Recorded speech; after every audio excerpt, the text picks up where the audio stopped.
आदरणीय साथियों, मोदी सरकार ने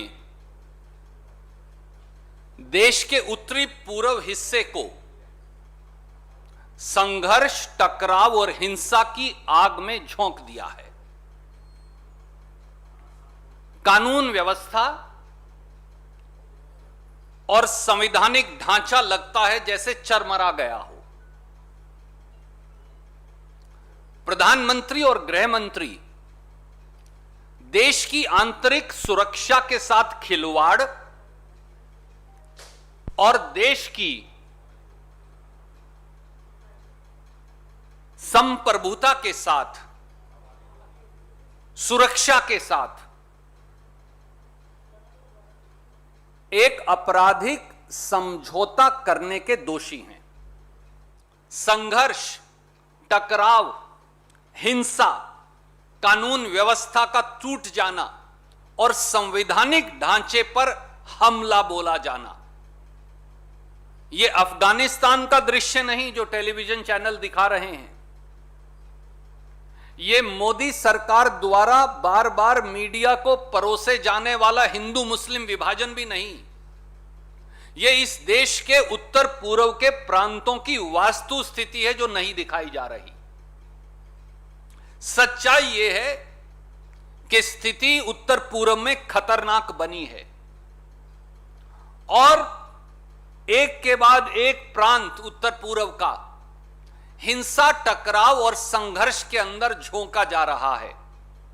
कानून व्यवस्था टूट चुकी है। लगता है प्रांत एक दूसरे के साथ दुश्मनी, जैसे दो दुश्मन देश का व्यवहार करते हैं ऐसे व्यवहार कर दुश्मनी बरत रहे हैं। दो प्रांतों की पुलिस एक दूसरे पर फायरिंग कर रही है, नागरिकों को गोलियां लग रही हैं और मोदी सरकार आंतरिक सुरक्षा को लेकर कान तले हाथ रखकर सोई पड़ी है। क्या प्रधानमंत्री और गृह मंत्री सामने आकर देश को जवाब देंगे? पहला, असम और मिजोरम के बॉर्डर पर बार बार हो रही पुलिस फायरिंग, हिंसा, संघर्ष, मौतें, चोटें उन दोनों प्रांतों में हो रही है जहां दोनों एनडीए बीजेपी की सरकार है। याद करिए जुलाई 26, 2021 को असम मिजोरम बॉर्डर पर तथाकथित तरीके से दोनों पुलिस के द्वारा एक दूसरे पर फायरिंग की गई।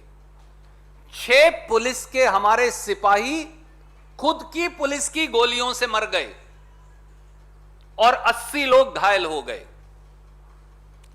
और उससे भी जो बुरा हुआ, जो घातक हुआ देश के लिए, कि दोनों प्रांतों ने एक दूसरे के प्रति आवाजाही, ट्रैफिक चलने और सामान भेजने पर पाबंदियां लगा दी और एक दूसरे के प्रांत के नागरिकों को यह भी कह दिया कि दूसरे प्रांत में मत जाइए। क्या हिंदुस्तान के संघीय ढांचे में दो प्रांत एक दूसरे के दुश्मन हो सकते हैं? और कल अगस्त 17, 2021 को फिर तथाकथित तौर से असम मिजोरम बॉर्डर पर उग्रवादियों द्वारा नहीं, पुलिस द्वारा फायरिंग की गई और यह भी कहा जा रहा है कि 1 से 3 नागरिकों को गोलियां लगी। एक बार फिर असम और मिजोरम हिंदुस्तान के 2 प्रांतों के बॉर्डर पर भारी टेंशन है। दोनों प्रांत एक दूसरे से ऐसा व्यवहार कर रहे हैं जैसे 2 दुश्मन देश करते हैं। पर साथियों, देश के प्रधानमंत्री नरेंद्र मोदी जी क्या कर रहे हैं? देश के गृह मंत्री अमित शाह जी क्या कर रहे हैं? जब 2 प्रांत एक दूसरे के दुश्मन और खून के प्यासे बने बैठे हैं, भारत सरकार ने अपनी जिम्मेवारी से क्यों पीछा छुड़वा लिया? क्या आंतरिक सुरक्षा अमित शाह जी की जिम्मेवारी है या कोई और आकर आंतरिक सुरक्षा की जिम्मेवारी लेगा और जवाबदेही देगा? दूसरा सवाल, दूसरा पहलू, एक और उत्तर पूर्व के प्रांत जो मेघालय में जो हुआ और जो हो रहा है वो इससे भी ज्यादा खतरनाक है।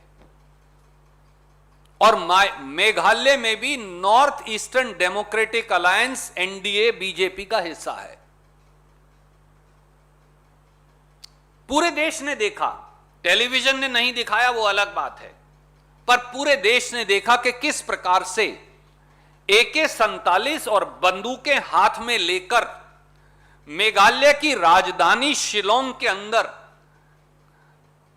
तालिबान जैसे काले झंडे लेकर, मुंह पर काले कपड़े पहनकर, उग्रवादी बंदूकें दिखाते हुए शिलोंग राजधानी के एक कोने से दूसरे कोने तक गए, पर किसी ने उन्हें रोका नहीं।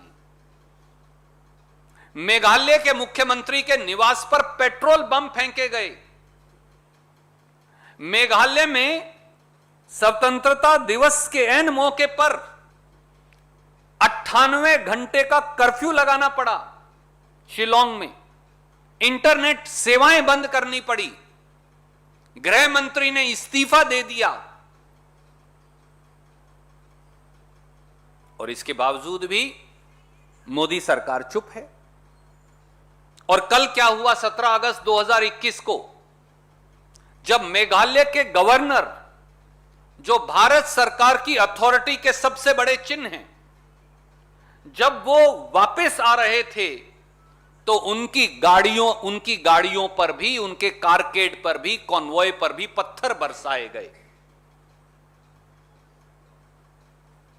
पर मोदी सरकार कहां है? देश के गृह मंत्री कहां गुम है? क्या कारण है कि श्री नरेंद्र मोदी और श्री अमित शाह एक शब्द भी कहने से इनकार कर रहे हैं?